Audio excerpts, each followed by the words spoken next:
All right, it's Bekah Berger over here from 92 Pro FM, going behind the scenes once again. And this time we are going to Frozen, the hit Broadway musical coming to PPAC. It's actually here now through the 17th and playing Kristoff, the legendary Kristoff, Dominic Dorset. Hey, Dominic. Hey, how's it going? Great. I got to see the show last night with my 4-year-old daughter. She kind of had this look of shock and awe for a lot of it. She was just kind Mhm. of like this for a while, Yeah. which, it's that's definitely, I'm sure, a common reaction among kids. Yeah, I would say it's one of the best parts of the job is that, it's you can't really see out into the audience when you're on stage, but every once in a while you'll get a glimpse of somebody in the front row or, at the stage door post show and you just see how much this show means to people, especially little kids, to see these characters live on stage and to feel like they're meeting them in the same room with them. It's one of the best parts of the job. Yeah, for so many kids my daughter's age, they've made Frozen their entire personality. So Yeah, it's right. Yeah. it's always a cool thing to see it come alive on stage. I know one common question I'm getting because I did see the show last night and people Mhm. want to know some of the biggest differences in your opinion between the movie version and the stage. Yeah, I mean, I think the biggest, first and foremost, would be that our writers, Bobby and Kristen Lopez, wrote 12 songs for this Broadway adaptation that are not in the film. So obviously everybody's singing Let It Go and Love's an Open Door, Do You Want to Build a Snowman coming into the show, but they leave the theater with all these new songs that they've never heard before, which I think is really cool because they just give us, a more detailed, in-depth look at some of the characters and relationships and what's going on in the story. And you need time, you need to fill a show. And I Yeah. feel like adding these songs just added just such a fun layer and a cool element. And of course, because you just said the original songwriters wrote these new songs, so it Mhm. still has that Frozen feel. What's your favorite thing about playing Kristoff?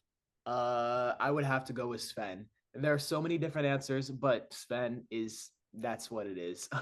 It is a relationship for the one person out there who's not seen Frozen.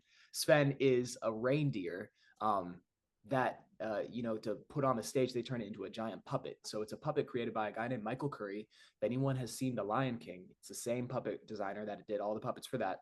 And it's just this amazing work of art that only Kristoff gets to, interact with kind of for the night. It is my favorite part of the show.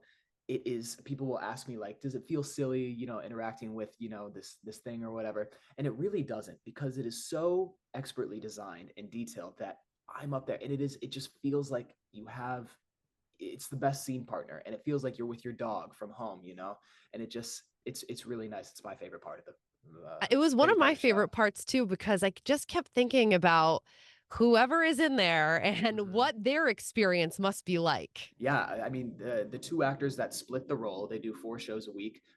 Colin Baja and Dan Plehall are two different Svens, and it's actually interesting because they're obviously doing the same character, but they have like any other role, they have their different approaches to the role or different choices. So I'm at the point where I can look at Sven walking around in costume, and I can tell you who's inside the costume based on their mannerisms, what they're doing. And my show will be different on a Saturday matinee than it is Saturday night because of the two different actors that are playing the role. What a cool experience for Yeah. you. And now that you mention it, that costume is very Lion King esque. Yep. Thinking Yep. back on it. Yeah. Hey, I want to get your take on something. Sure. You were able to bring Kristoff to the White House for President Biden. Talk to me about that. Oh, for Dr. Biden actually, but yes, that was we myself and four other of my colleagues on stage, and then a bunch of people from behind the scenes. We got to go and do the White House Christmas decoration press opening event back in December. So we got invited to go perform for Dr. Biden and a bunch of military families at the White House, which was a crazy event. Definitely will remember it for the rest of my life, and that was definitely a highlight of my whole Frozen experience so far.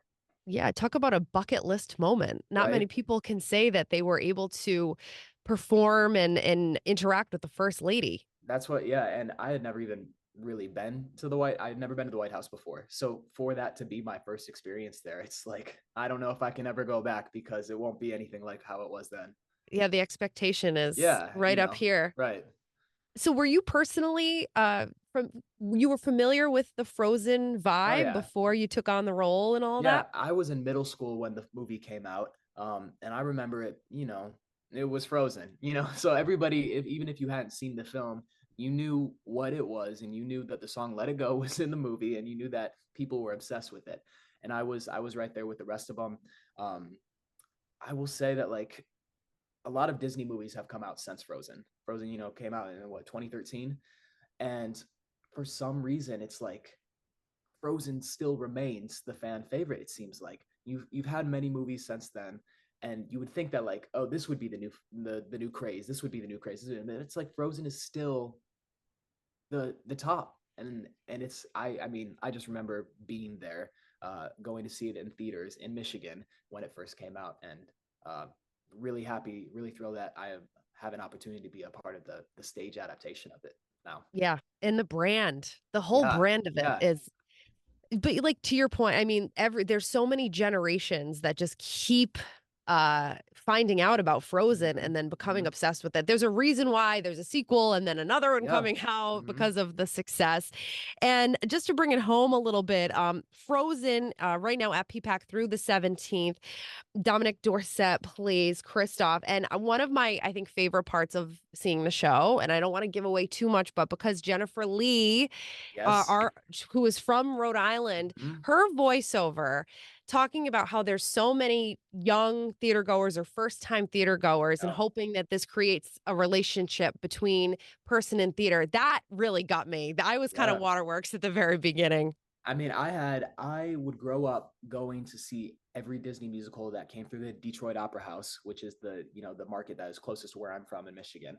And I remember seeing The Lion King as, a 6, 8-year-old boy. I remember seeing Mary Poppins. Later I would go see Newsies and Aladdin and all the big Disney shows that come through. And it really, really is memorable for a lot of people because I remember my first experience. And so to be on the other side of the stage now and to be the one inspiring the next generation, hopefully, it's really magical and it really makes a difference. And it's the dream job. And to be doing this for kids like this, it's really such a blessing.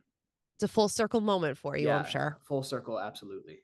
Yeah, Well, best of luck with the rest of the run of thank Frozen. you. Thanks so much for bringing it to Rhode Island and Southern New England. And like we said, Frozen, the hit Broadway musical at PPAC through the 17th. Dominic, thank you so much. Thank you. We're so happy to be here.